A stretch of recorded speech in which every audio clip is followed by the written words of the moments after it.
About a year ago, my next guest made his 10th appearance at the London Palladium, and on opening night, they gave him a 15-minute standing ovation. But a reception like that is nothing new for this fella. He's been a headliner since the early 50s. Recently has generated a whole new wave of interest in his special talent.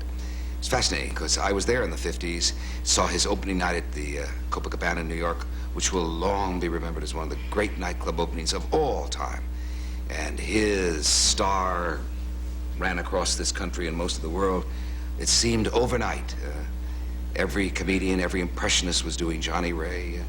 Johnny was out there, one hit record after another. It's been an extraordinary career, and he's going to come right out and remind you at this moment of some of his great hits. Ladies and gentlemen, Mr. Johnnie Ray.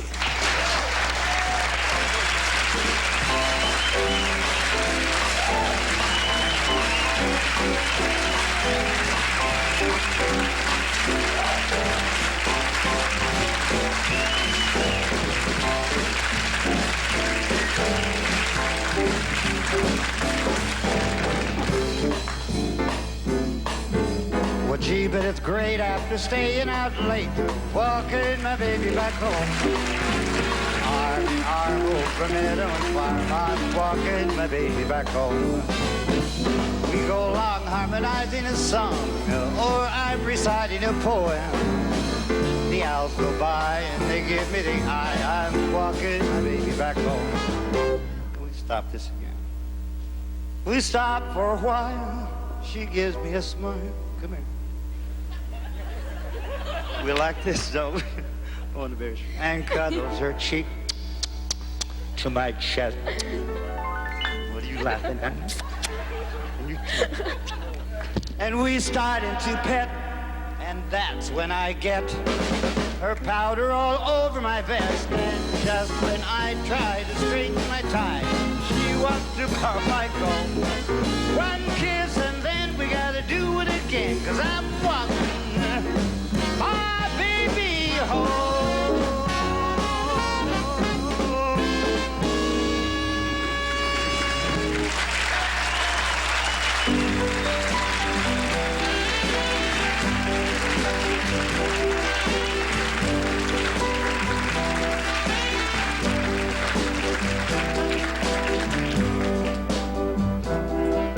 I went walking down by the river,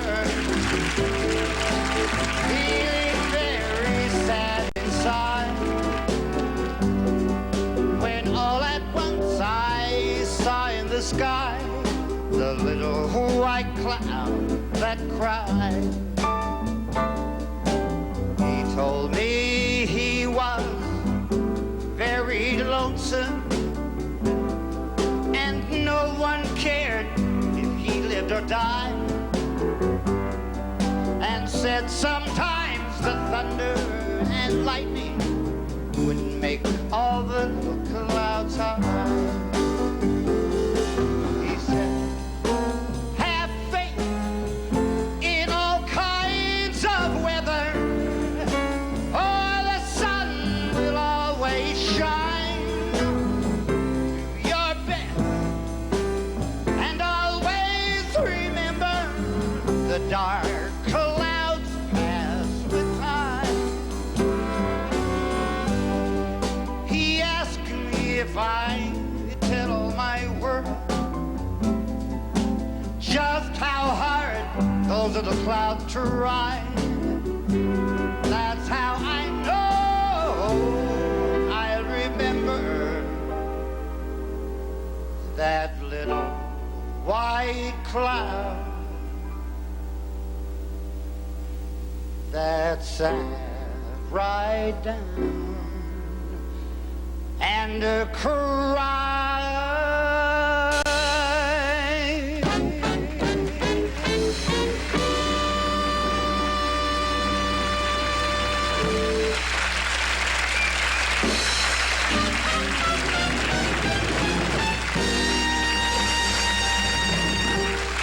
If your sweetheart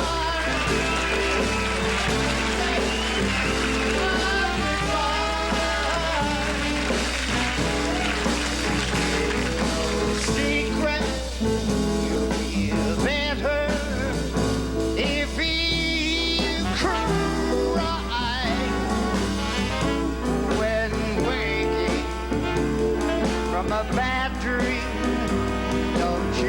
sometimes think it's true, but it's only false emotion that you feel. If your heartache seems to up and round too long, and you're blue, keep getting bluer with the sun.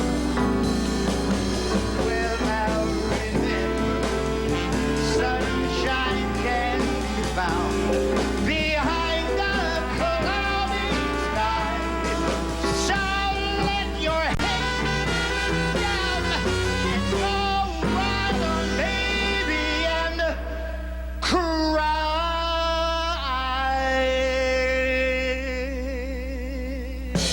Thank you. Thank you.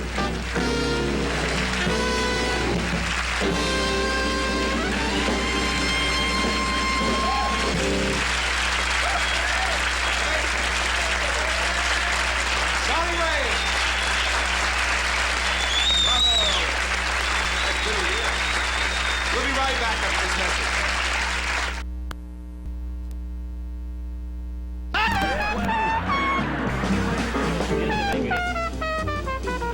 You've met these youngsters from Yeah, we did. We settled From up during Russia? commercial.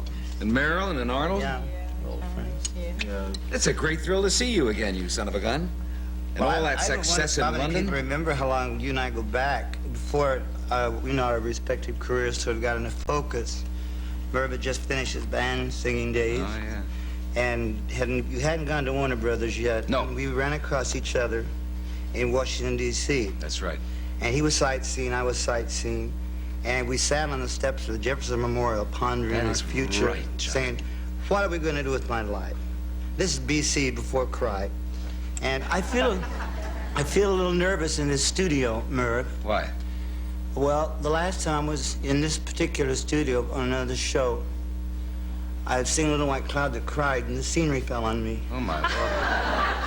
A Did mirror? I make that up? It's the No. truth. Standing right there. I remember more your pondering. You were already by then the biggest star. Record star in the world, the biggest selling record star. At the time I saw you in Washington, and you were worried about the future, and I thought, isn't that strange? Why would one as important as he is, who has made it and the greatest success in nightclubs, be worried about the future? It wasn't that so much as all of a sudden, you know, because I was in my early 20s at that time. And you just can't do that to a kid and all of a sudden have people. And I wasn't used to that. I was born and raised on a farm up in Oregon. And I knew I wanted to do for a living, I wanted to be in show business. But I wasn't prepared for that literally overnight thing. And it was terrifying. And so it left me in a very awkward position in the sense that I feel a bit insecure about it. But those days, I'm glad, are all over because I'm having more fun now with my career and my work than I've ever had before. And I sort of enjoy the way things are now. And I'm so happy to see these kids come over. We were in the green room watching. Right. After the show, we have a few other more questions all of us want to ask you. Because the minute you started singing, they just knew those songs, and you from Russia, where you leaked through the Iron Curtain. Oh, yeah, that's a very funny thing about Pravda, because in 1954, I was making a motion picture called There's No Business Like Show Business with Marilyn Monroe. You played a priest. Yeah, Donald O'Connor, Mitzi Gaynor, Ethel Merman, I'd say that, and Dan Daly. And Pravda denounced Marilyn and I as two of the prime examples of Western decadence. You know, we with the fans screaming and hollering and all that sort of carrying on, which was fun. And then Marilyn, because, you know, it's such the sex symbol that they tried to label on her. And so Marilyn, at the time, I think she took it a little bit seriously until I took a copy to the studio and I said, isn't this the funniest thing you've ever seen? And then she saw how funny it was. But at the time, it wasn't. Is this the best time of your life? Right now, yeah, I'm having more fun. I'm traveling a lot more now than I ever had before. If you had to tell the new rock stars who are coming along and getting not quite the adulation that you experienced, because yours was frantic. I can remember driving down 6th Avenue. You'd be staying at the Warwick, and I thought it was a war protest or something because there were literally thousands of people in the street just waiting at the door to see him come out. And at your wedding, I remember the mayor stood up for you, was your best man at the wedding. It was that big a deal. Is there any advice you'd give? I mean... Experience is about the only thing. Like, there are no two patterns to success, as you well know. I mean, there's no two, as they say, Cinderella stories. Everything happens to everybody in their own way. I wouldn't advise anybody, unless they really had their heart, and unless they had a calling, to try to get into show business, because the competition is so stiff these days, and there's so many young kids out there with so much talent that it would discourage me if, at my age now, I'm 50. If I was starting out now, I wouldn't even try it. Really? No. What about the pressures of it? Well, the pressures, I think you have more pressures doing this. I don't know how you do this show. Pressures off the show, not on. Well, off the show, there's no pressures. You just, you're nice to the people, and you, they want an autograph, you sign an autograph, and if they want to have a picture taken with you, you do that. And the things that I get a big kick out of are the, what I call the fringe benefits that go with it. Like earlier this year, I was invited to go back to the Palladium, where I had been last year. Then at the Queen Mother, they were having a royal performance because of the Jubilee year.